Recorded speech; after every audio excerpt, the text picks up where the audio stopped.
ramped up a lot. So things get thrown around out here a lot. Don't play with the Ouija board. If you wanna get really immersed in the story, as I said to them, find a wall and lean up against it, because it might help you get a little bit more immersed. Yeah, so things happen here too. Typically, mostly kids. So take that with a grain of salt. But mostly kids will say that they've seen things moving around in there. We have seen lights turn on off in here as well. So you never know. If you want to keep an eye out, you might see something moving around, and just let me know, because then I'll move away. But anyway, the actual location for this story, as I said, is not here. So if you leave out of this alleyway, you take a left, you go down about 3 blocks, you cross over the railroad tracks, you go down another block or 2, give or take and a half, you cross the street, and you're right in front of a nice little museum called Elsewhere. Elsewhere is a living arts museum. So about 20, 25 years ago, a man inherited the building from his grandmother, and his grandmother used to use that building as a thrift store, and she never threw anything away. So when she died, I think we all know something like that. I know 2 people like that. So when she, me a little bit, like, trying to be better. But when she died, he had this 3-story tall, 100-plus-year-old building filled to the brim with junk that no one would want. Literally no one would want. Broken doll parts, very stained clothing that you couldn't even strip for fabric, just all kinds of stuff. So he was trying to come up with an interesting solution to all of this, because he didn't just want to throw it all away and add to the landfill problem. And that's where Elsewhere comes in. So nowadays he brings in artists from all over.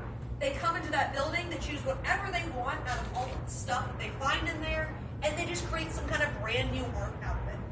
It's very cool, usually very, very hands-on. It is free to go to on the weekends, but they do live off donations, so if you do happen to go, please donate so they can keep running and be here for every local artist. But anyway, the man who got the building, though, was the type of person that would go into a place like this one and do a whole ghost investigation by himself all night long. So when he got that 3-story tall, creepy, 100-plus-year-old building, he figured that there has to be ghosts in it. If not attached to the building itself, then maybe attached to all of the weird things that are in it. So he called in all of his friends to come and help him with this investigation. Okay, yeah. So he called in all of his friends to, come and investigate this place. Now, they were also the type of people that were just as interested in the paranormal as he was, so they all practically ran to Elsewhere in excitement. They get there, they stand around for a little bit, talking about what they could do, saying stories out loud. They read out loud Edgar Allan Poe, which you would think would work, but apparently the ghost just wasn't a fan, so that didn't do anything. They tried taunting the ghost, they tried being nice to the ghost, they tried little seances, pretty much everything other than a Ouija board, they tried in that building that night, and nothing worked. So they're thinking, okay, either the ghost is just not interested in us tonight, or maybe this place just isn't haunted. Maybe it's just creepy, and that's all. So they were all thinking, okay, we'll just go home. Maybe we'll try again some other night. We'll figure it out some other time, but it's late. We should head back.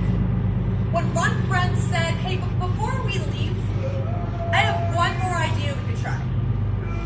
How about this time, before we leave for the night, we push our chairs up against the wall, around the room, far enough away from each other where we can't tease and touch one another, and we sit in complete darkness and see if something happens. Now that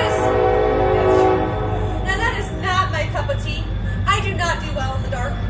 But as I said, they're desperate for any kind of interaction with a ghost, so they all readily agreed. They pushed their chairs up against the wall, around the room, far enough away from each other where they couldn't tease or touch one another. And the man who came up with the idea goes up to the light switch, and he looks back at everybody and he says, "You guys ready?" They nod, and he flips the light off. And he hasn't even made it all the way back to his chair before one of the girls in his group is screaming her head off, telling him to turn the lights back on. Turn the lights back on right now. Well, they know this girl, and she doesn't freak out about minor things, and something in her voice sounded absolutely petrified.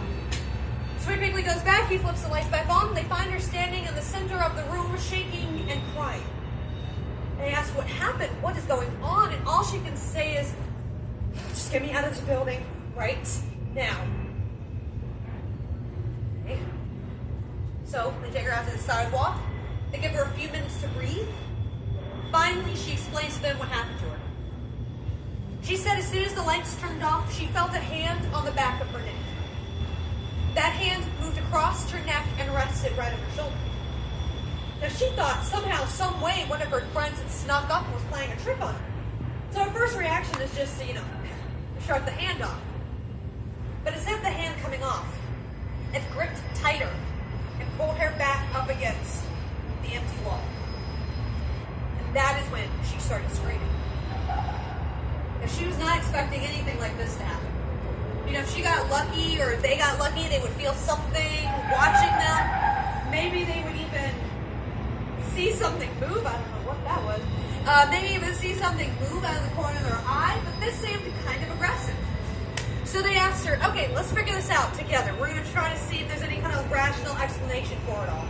And she said, no, I'm never going back into that building ever again. And actually, this is where her story would end when she left that night. But unfortunately, even though she got all the way back to her apartment, it was not done with her completely. See, that night, she could not stop thinking about that experience. She could remember how cold and how strong that hand was. She could remember it pulling her up against the wall, digging its fingernails into her shoulder over and over again. Until the light of the next day shone through her window, and she realized she needed to do something quick, or she might not ever feel okay again. So she decided that she was going to go and get a tan. She was a young woman back then. Spring break was right around the corner. She figured that she could go and get a tan. She'll warm up. She forget that this ever happened to her. She goes, gets her tan. She comes back to her apartment. And as she's waiting for that shower water to heat up, because she decided to take a shower when she arrived back, she decides to look in the mirror and see how her tan turned out. So she takes her clothes off, and front half looks fine, nothing to complain about. But then she grabs a hand mirror so she can see her back a little bit easier. And when she raises that mirror up, that's when she sees it. She drops the mirror, it shatters on the ground, she's once again back shaking and crying. Because when she raised the mirror up to see her back, there on the same shoulder where she was touched the night before was an untanned handprint. Now naturally, she wanted to make sure she was not going crazy. So her first reaction is to contact her friends. Which friend is closer? Which one can help corroborate what she is seeing? Her closest available friend just so happened to be back at Elsewhere. Well, she didn't really care all that much. She got her clothes on, which is very, very important.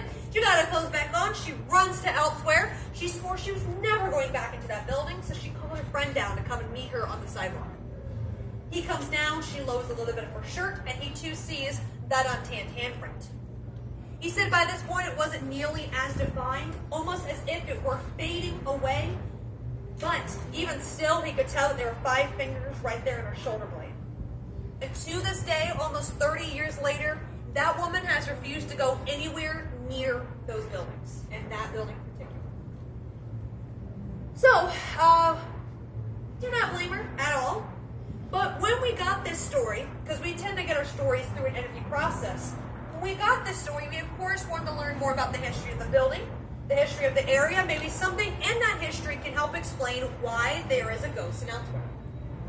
As we did more research though, we came across more ghost stories, and about a 1-block radius around Elsewhere. Most of these ghost stories occur with shadow people running around or being seen. Even some pictures have been taken of these shadow people in this little area. They have even seen, once again, things getting moved around, lights turning on and off, that kind of thing. But one building in particular has a very interesting little factoid about it. This particular building, for years, decades even, has had the same thing happen to them every